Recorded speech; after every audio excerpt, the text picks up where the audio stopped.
guys, welcome back to Intentional Youth Ministry. So glad that you joined with us today. Man, today is a great day. I'm excited to introduce a good friend of mine, Shane Brockett, and some of our talks with youth pastors. And so, man, Shane, you are a legend in youth ministry, man, right? So how long have you been in youth ministry now? It'll be staff 7 years in September, and then probably 2 years before that, volunteer staff kind of leading within the middle school ministry. So it's dinosaur. Come on. And youth, right? In youth ministry, Yeah. unfortunately, in youth ministry, that is, right? Yeah. So to be 7 years in youth ministry in this day and age, I think Barna recently came out with research that says it's like 10 months. Yeah, I think, 10 months, 11 months, which is terrifying. That is. It's crazy. And as you know, you can't build anything like successful, unfortunately, in 10 or 11 months.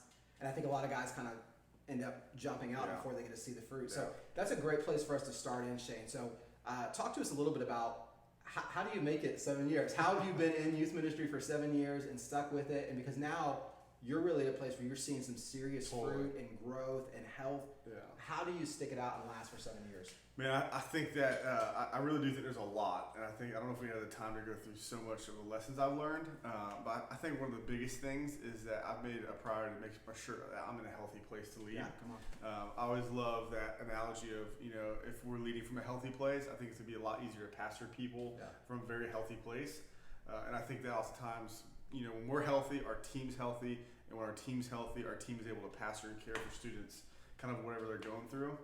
I think the next biggest thing is I've learned a lot from my mistakes, right? I think we've all made a ton of mistakes. Exactly.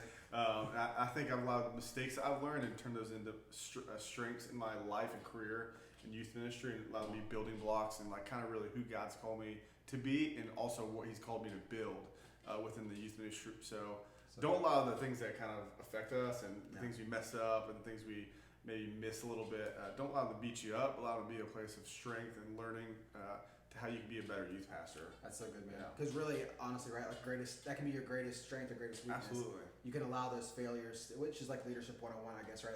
If you read Maxwell's book, but it really is. Like, you can either let those failures and mistakes be the thing that keeps you from continuing on, or to your point, you can learn from those mistakes and get that much better and more effective in what you do. I think one more, if I can just tag on, is just I think it's so good to know your strengths as a leader. I remember, a lot of you guys maybe know Pastor Joe Matier.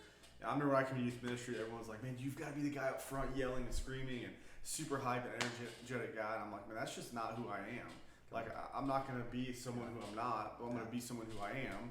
And I think I knew where to build my strength as a pastor, but I also knew my weaknesses to surround myself with certain people that help me become a better leader and better pastor. Come on.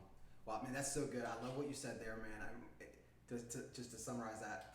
So be authentic. Be authentic. Be you, right? Like, be who God's created you to be. That's right. Shane, that's so good, man, because I feel like so many guys struggle with that, right? Because sometimes in church world, there's a kind of this picture that I think sometimes we have in our mind of like what a successful lead pastor looks like, or what a successful youth pastor looks like. Yeah. And there's this idea that we have, whether it's like self-perceived or other people kind of put that idea in our heads. And I remember in the early years for me, youth ministry, almost 19 years ago, I remember having those same conversations with our lead pastor and thinking, man, like, I'm not this crazy bounce off the walls, I guess typical, if you will, youth pastor that you would, that you would think of being. And that wasn't who I was. But I learned the same thing after I don't know how early in, but it was probably in the first year.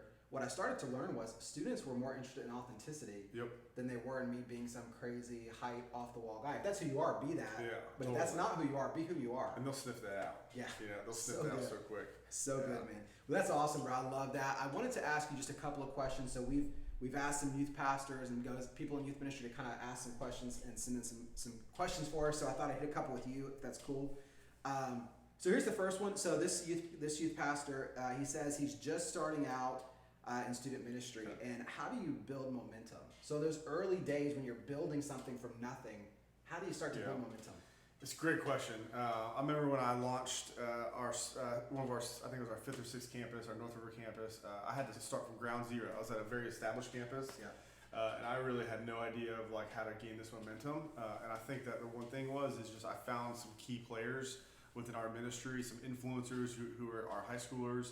And I kind of just was extremely intentional with those students. And I use them to be pillars in our ministry. And a lot of those guys are adult leaders now today.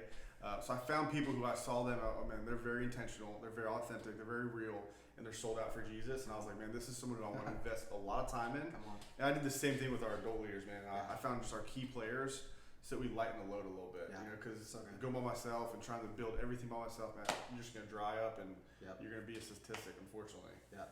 I love what you just said, though, because this goes back to the whole longevity conversation that we were talking about. So you've been in it for 7+ years full time. Yeah. But I love what you just said. So you've been in it long enough now to where you have guys that started with you as student leaders, students that you started developing, that now you've been in it long enough where those guys are actually now adult leaders for you. And that's awesome. It is weird, but it is such a cool thing, man. We start to see that. Someone getting married. Yeah. Having kids. Yeah, it's a weird, But that's awesome, man. All right, second question is this. Youth pastor says this. I have a heart to develop students into leaders, but how do you even start that? Like, what would you recommend to those guys? Because you talked a little bit about that, but how do you even start that process? Great question. I love that quote. Pick up a mop before you pick up a mic. I always remember like early days. Like I always hated doing games up front, like the minute to win it games.